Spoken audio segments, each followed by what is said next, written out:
Well, I do love that track. That's probably the newest song on the record. The record before this was called Rusty Anderson Afternoon 2. One of the reasons it was called 2 is because a lot of those songs were written after 1, and 1 being RAA, this one here. There was a single that came out just as a single, it said Effortless, but the name of the record is Rusty Anderson Afternoon 2. And you can see on the front, the rabbit ears form the 2 in the shadow on the sundial. But yeah, so sequentially, the songs were not written like in the order the albums were released, I guess is my point. And that song, Wishful Thinking Road, was actually probably the newest written song on the latest record, RAA. Speaking of Rusty Anderson Afternoon 2, back on episode 76, we spotlighted new releases from several of our past guests, and I played 2 tracks from it. I played Modern History, and I played I'm Not in Love, your elegant cover of the 10cc hit. I actually want to play something else from it right now. Something we have in common, other than music, is we both became parents relatively late in life, and my kids were both born when I was in my 40s. Mm-hmm. I know you have a little girl who inspired a little song called Little One. So is she still a little one? Because they have a tendency to sprout up overnight. They do. She's 5 now, which is an amazing age. They're just so, the conversation expands, the vocabulary, and she's really got a great vibe and a great, you know what I mean? Just a lot of energy, and she likes to smile a lot and laugh. And it really is an amazing thing. I'd highly recommend it for anybody who's thinking about it. I know exactly what you mean because I have a 5-year-old as well. Great. But about 29 more days, he's going to be a 6-year-old. Today was his first day of first grade. Congrats. This song, Little One, it almost has like a 50s Buddy Holly feel to it. Well, I was listening to Elvis radio during that time in my car, and I just went through this weird Elvis radio phase, and where they'd go, and this week it's Elvis week on Elvis radio. I'm like, wait a minute, isn't every week Elvis week on Elvis radio? Yeah, but exactly. But it was influenced like by her and sort of by Elvis, and I don't know, they sort of mixed up in between the two, and that's what it was. Well, I want to spin this in honor of Rusty's little girl, and I'm sure he won't mind if the listeners apply it to their own little girl. We'll also accept little granddaughter, little nieces, just to cover all the bases. So from that 2014 Rusty Anderson Afternoon 2, this is Little One.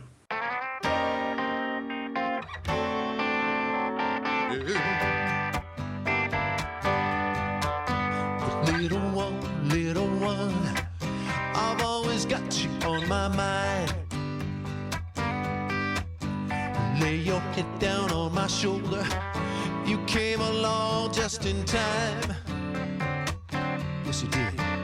No one laughs, no one smiles like you do. From the dark, I'll protect you the whole night through. Little one, got your whole life ahead of you. Ooh, and look at you, eyes of blue, bouncing on my bending knee. Banging on the piano, sing a wild melody. Ooh, you got style, you got grace.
Yeah, you mentioned Elvis. It's kind of like also a little bit like a McCartney version of Elvis. You got some vocal touches in there that are both Lennon-esque, little quavers in there, and McCartney-esque. Speaking of Mr. McCartney, the guy is well into his 70s at this point, and he's still keeping the schedule of an artist. I don't even want to say half his age. I'd say like a third his age, like a 30-year-old. He reminds me of Dick Dale in that regard. Dick is almost 80, and he still tours like a 20-year-old. Yeah. I recently saw John Anderson with Jean-Luc Ponty.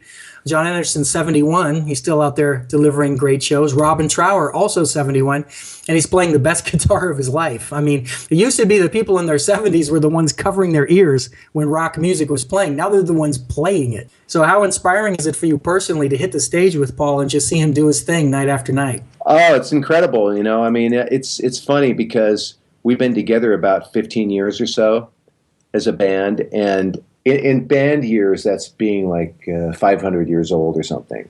Oh, definitely. We've been married a long time for a rock and roll band. And and I never really sort of dreamed that it would be like this, I mean, a lot of traveling, and it's really cool. And I mean, it's a busy schedule because between doing that with Paul and then making my own music and, doing gigs with the Rusty Anderson Afternoon. I love talking about myself in the third person, by the way. and also doing recordings and getting records out and doing interviews, and then having time with my family and dealing with life stuff, and it definitely makes for a full schedule, but that's good. You know what? Nobody feels sorry for you, Rusty. Yeah, no, I need your sympathy.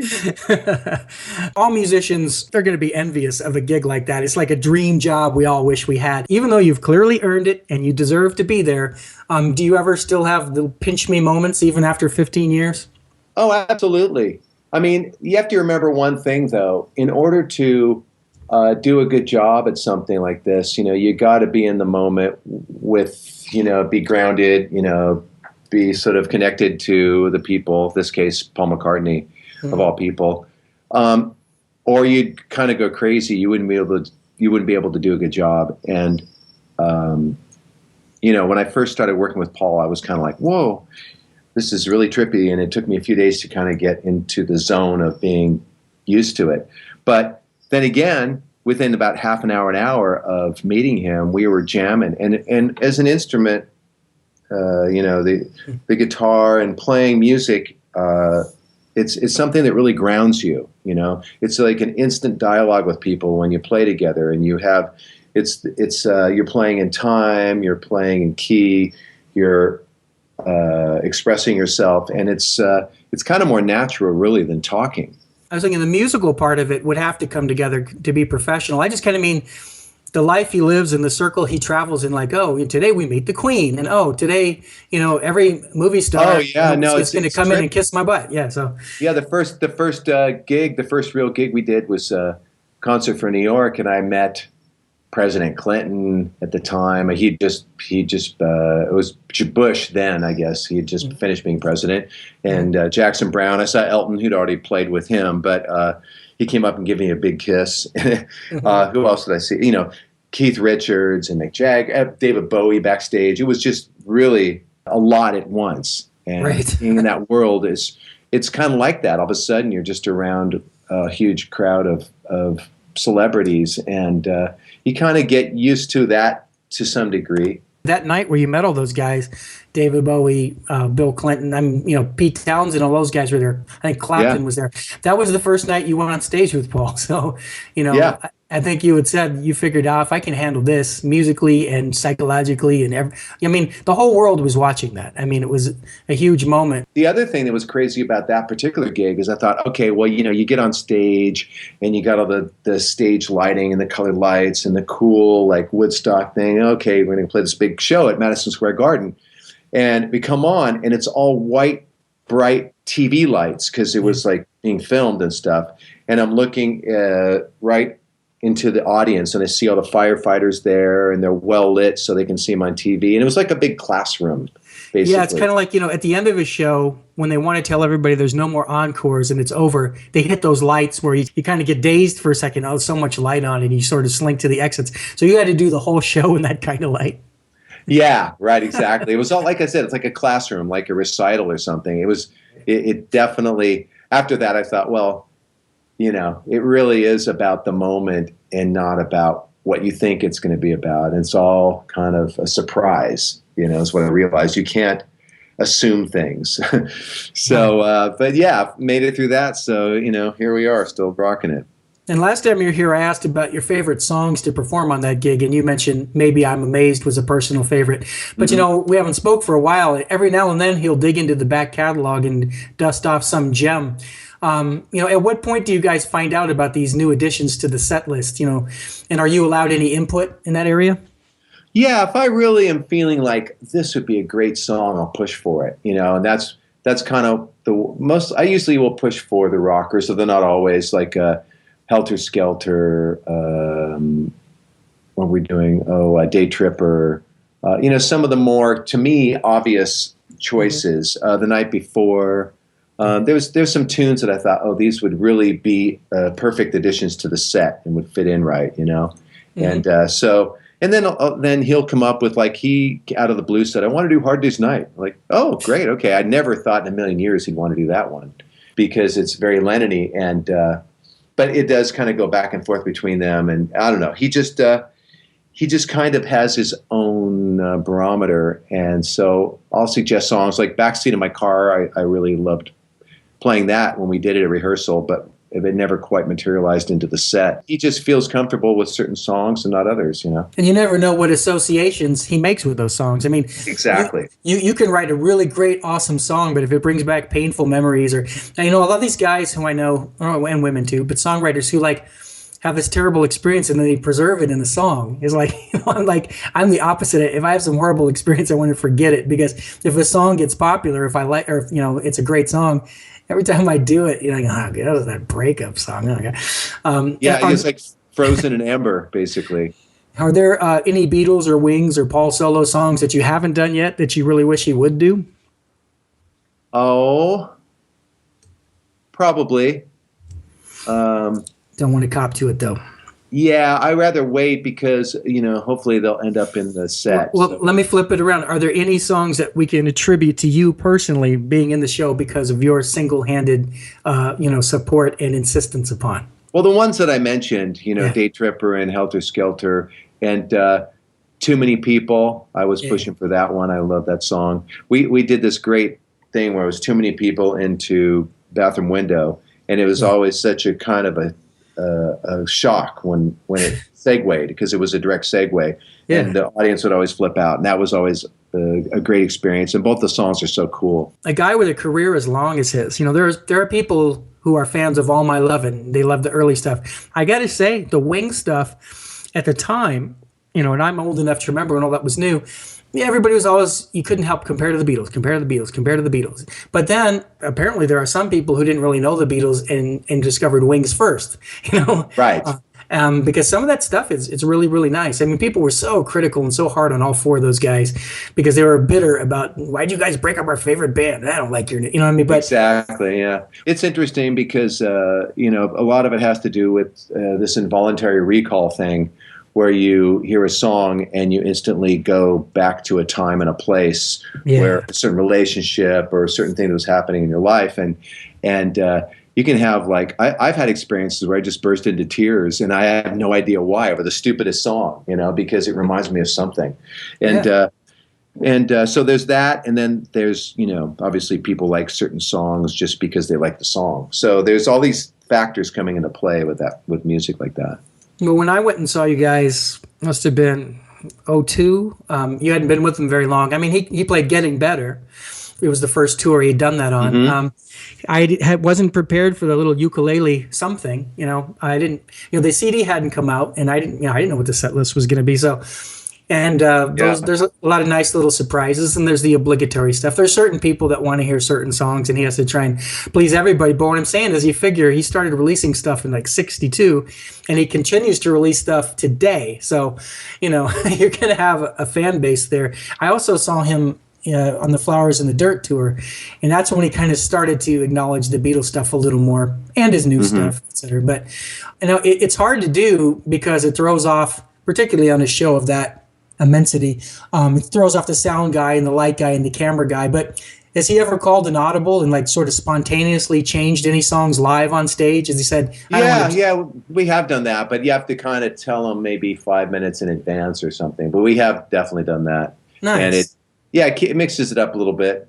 I could imagine why the band would want to do it, but I could also imagine why the technical people go, "What are they doing? It's supposed to be the long and winding road. I've got everything programmed for you." You know. Exactly. Yeah, it can throw a wrench in the works, but yeah, it's interesting. I mean, Paul, he's just got a lot of energy, and we've been in the studio in the last few months working on some new music, and then the last record was new. We worked on as a band, and that was really fun.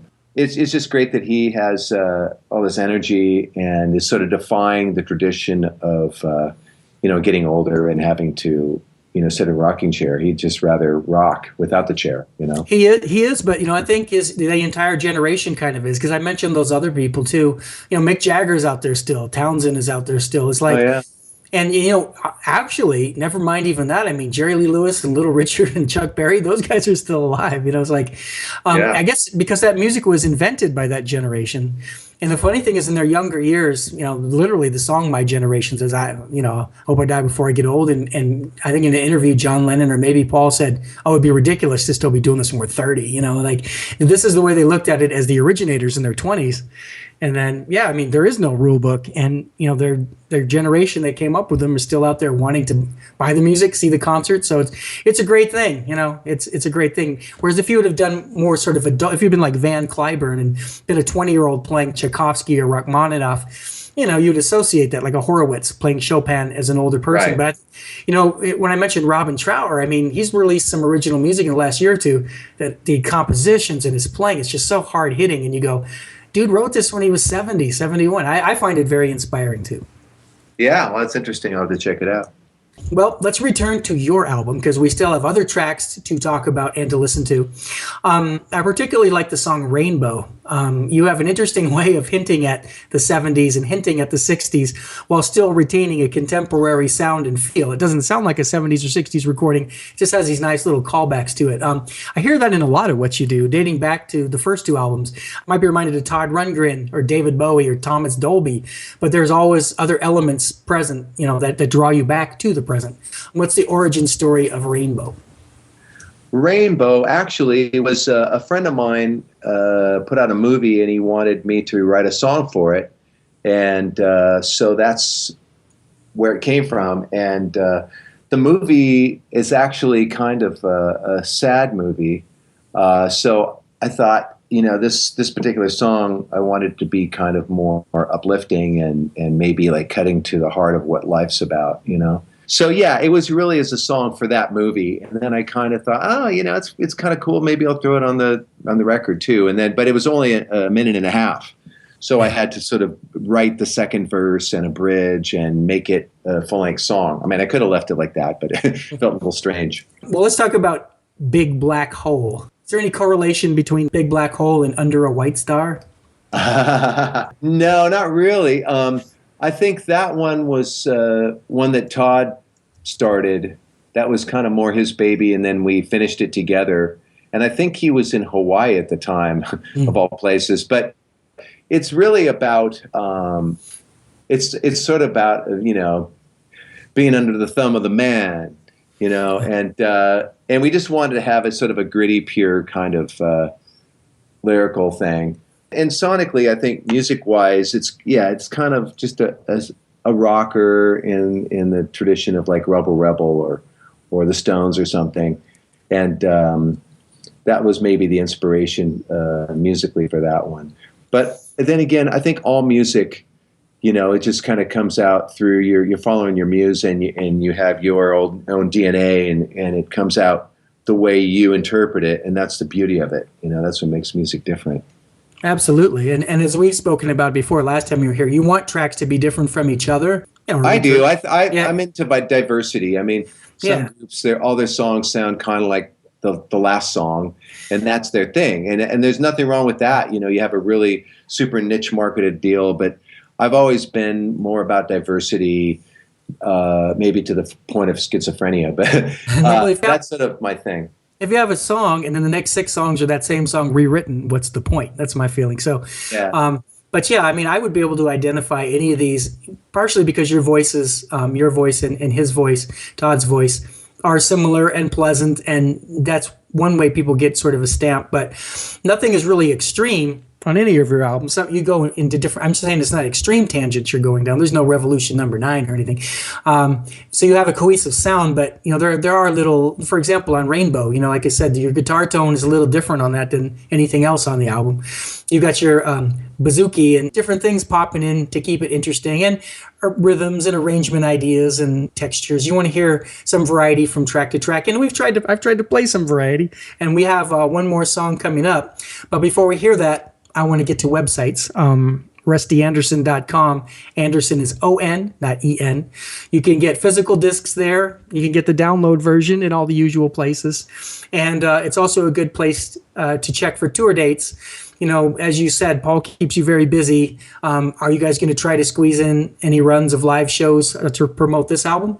Yeah, we did some earlier in the year, and that was really fun. Some LA shows. I think the last one we did before that might have been the Hard Rock in Tahoe. So we sort of like squeezed shows in here and there, and I mean, we played in Iceland, we played in Europe, we played all over the U.S., but it's sort of in these little random bits and pieces. That was before this album was released, though. I mean, yeah, that was before this record. So, but to answer your question about the future, yeah, I really would like to do some more shows. I can't give you any specific dates yet. I'm sort of talking to people now, but hopefully we'll be doing some latter part of this year. That's what the website's for. I was just saying, right now, if you look at it now, it's at the McCartney dates. Hey, check those out too. I mean, that's a great show too.